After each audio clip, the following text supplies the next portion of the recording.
Hello friends, welcome to teaching Gyan. Math lesson plan की series में आज है लेसन प्लान नंबर 2। इस सीरीज़ में आपको मोर देन 30 लेसन प्लान्स कराए जाएंगे। तो चलिए स्टार्ट करते हैं आज का वीडियो।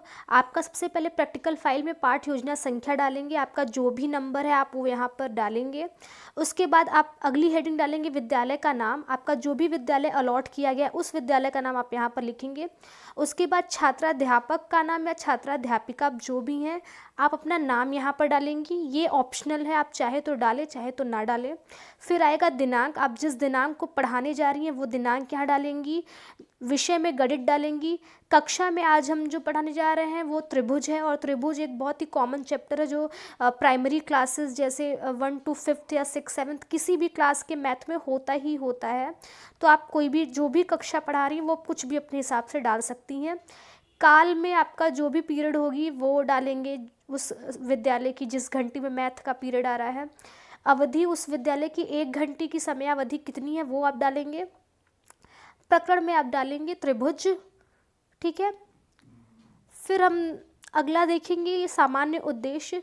इसके अंतर्गत 2 उद्देश्य हैं, सामान्य और विशिष्ट। आप हमारा एक लेसन प्लान मैंने बनाया है, how to make math lesson plan. आप उसके अंतर्गत पहले आप मैथ के लेसन प्लान बनाते कैसे हैं वो देख लीजिएगा, तो आपको सारा समझ में आ जाएगा कि सामान्य उद्देश्य क्यों लिखते हैं, विशिष्ट उद्देश्य क्या होता है, क्यों लिखते हैं। ये सब मैंने डीप में बताया है। तो सामान्य उद्देश्य में पहला होगा छात्रों के दैनिक जीवन में गणित की व्यवहारिक उपयोगिता का विकास करना। दूसरा, छात्रों की मानसिक व बौद्धिक शक्ति का विकास करना। तीसरा, छात्रों को अनुशासन व सांस्कृतिक संरक्षण का महत्व समझाना। चौथा, छात्रों में गणित के प्रति रुचि उत्पन्न करना। पांचवा, छात्रों का चारित्रिक विकास करना। अब आता है हमारा विशिष्ट उद्देश्य। विशिष्ट उद्देश्य में हमारा पहला हो जाएगा छात्र को त्रिभुज परिभाषित कर सकेंगे, छात्र त्रिभुज की आकृति बना सकेंगे, छात्र त्रिभुज संबंधी सूत्रों, विधियों आदि संबंधित संबंधों को स्थापित कर सकेंगे। तो इस तरह से हमारा जो है विशिष्ट उद्देश्य हुआ। फिर अगली हेडिंग हमारी आएगी पूर्व ज्ञान की। इसमें हम लिखेंगे कि छात्र त्रिभुज के विषय में सामान्य जानकारी रखते हैं। अगली हेडिंग होगी हमारी सहायक सामग्री की। इसमें आप लिखेंगे त्रिभुज और उसके प्रकार को दर्शाता हुआ चार्ट पेपर आप सहायक सामग्री के रूप में ले जा सकते हैं, या जो आप स्केल्स आते हैं त्रिभुज वाले वो आप दिखा सकते हैं। विषय वस्तु में हमारा प्रकरण जो है, या यहाँ पर आप प्रकरण भी लिख सकते हैं, विषय वस्तु तो ये त्रिभुज है। अब हमारा आता है प्रस्तावना का प्रश्न। हम कोई भी प्रकरण पढ़ाने के लिए डायरेक्ट बच्चों को नहीं बताते हैं कि आज हम आपको त्रिभुज पढ़ाने वाले हैं। उसके लिए हम कुछ प्रश्नों के माध्यम से उनसे प्रकरण निकलवाना पड़ता है, तो वही हम यहाँ करेंगे। इसमें क्रम संख्या लिखेंगे आप ऐसे। उसके बाद छात्राध्यापक या अध्यापिका कथन और छात्र क्रिया 3 कॉलम बनाएंगे। नंबर 1 में लिखेंगे आप इस तरह से डॉट बनाकर, इसे हम क्या कहते हैं। छात्र आंसर करेंगे बिंदु। फिर आप इस तरह से एक फिगर बनाएंगे और बोलेंगे इसे हम क्या कहते हैं। छात्र आंसर करेंगे रेखा। फिर हम इस तरह से एक बनाएंगे और हम बोलेंगे इसे क्या कहते हैं, तो छात्र आंसर करेंगे त्रिभुज, ठीक है। अब आएगा हमारा उद्देश्य कथन। इसमें हम लिखेंगे कि आज हम त्रिभुज के विषय में अध्ययन करेंगे। फिर अगला हेडिंग है हमारा प्रस्तुतिकरण का। यहाँ से हमारा मेन लेसन प्लान शुरू होगा। यहाँ पर आप इस तरह से 5 कॉलम बनाएंगे, जिसमें पहला होगा क्रम संख्या, दूसरा शिक्षण बिंदु, तीसरा छात्राध्यापक या छात्राध्यापिका कथन, चौथा छात्र क्रिया और 5वां विधि या सहायक सामग्री की। इसमें पहला क्रम संख्या त्रिभुज लिखेंगे, जिसमें लिखेंगे कि 3 रेखाओं से घिरी हुई आकृति त्रिभुज कहलाती है। इसमें 3 कोण होते हैं, तीनों कोणों का योग 180 डिग्री होता है। इस समय छात्र ध्यान पूर्वक सुनेंगे और विधि हमारी व्याख्यान हो जाएगी, ठीक है। अब हम इसी से रिलेटेड कुछ क्वेश्चन करेंगे जिसे हम विकासात्मक प्रश्न कहते हैं। इसमें पहला क्वेश्चन होगा त्रिभुज किसे कहते हैं। छात्र आंसर करेंगे 3 रेखाओं से घिरी हुई आकृति त्रिभुज कहलाती है। ये सारे क्वेश्चन प्रश्न उत्तर विधि में चले जाएंगे। दूसरा क्वेश्चन, त्रिभुज में कितने कोण होते हैं। छात्र आंसर करें 3 कोण। तीसरा क्वेश्चन, तीनों कोणों का योग कितना होता है। छात्र आंसर करेंगे 180 डिग्री। चौथा क्वेश्चन, त्रिभुज के अंतः क्षेत्र किसे कहते हैं। तो ये छात्रों को नहीं पता, तो छात्र यहाँ मौन हो जाएंगे और यही हमारा अगला जो है शिक्षण बिंदु बनेगा। अब आता है अगला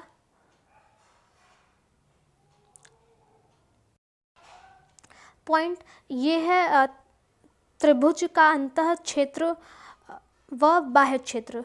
यहाँ प्रस्तुतिकरण में हम लिखेंगे तल का वह भाग जो त्रिभुज ए बी सी से घिरा है वह त्रिभुज का अंतः क्षेत्र कहलाता है। तल का यहाँ पर तल का वह भाग जो त्रिभुज ए बी सी से घिरा नहीं है वह त्रिभुज का बाह्य क्षेत्र कहलाता है। इस समय छात्र ध्यानपूर्वक सुनेंगे। विधि हमारी व्याख्यान विधि हो जाएगी, प्लस सहायक सामग्री में हम चार्ट पेपर के थ्रू इसको समझाएंगे बच्चों को। इससे रिलेटेड हम कुछ क्वेश्चन करेंगे जिसे विकासात्मक प्रश्न कहते हैं, जिसमें पहला क्वेश्चन होगा वह भाग जो त्रिभुज ए बी सी से घिरा है वह क्या कहलाता है? त्रिभुज का अंतः क्षेत्र कहलाता है। आंसर होगा विधि में, सारे में प्रश्नोत्तर विधि हो जाएगी। दूसरा क्वेश्चन, वह भाग जो ए बी सी से घिरा नहीं है वह क्या कहलाता है? तो वह त्रिभुज का बाह्य क्षेत्र कहलाता है।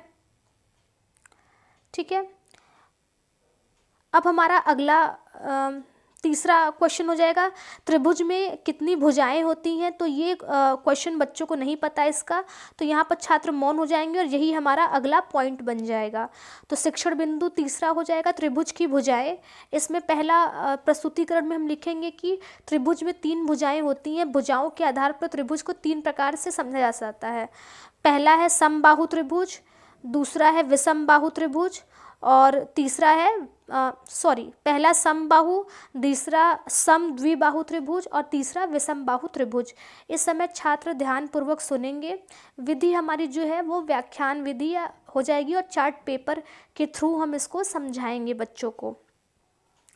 अब हम इसी से जो है अगला पॉइंट बनाएंगे जिसका है त्रिभुज की भुजाएं।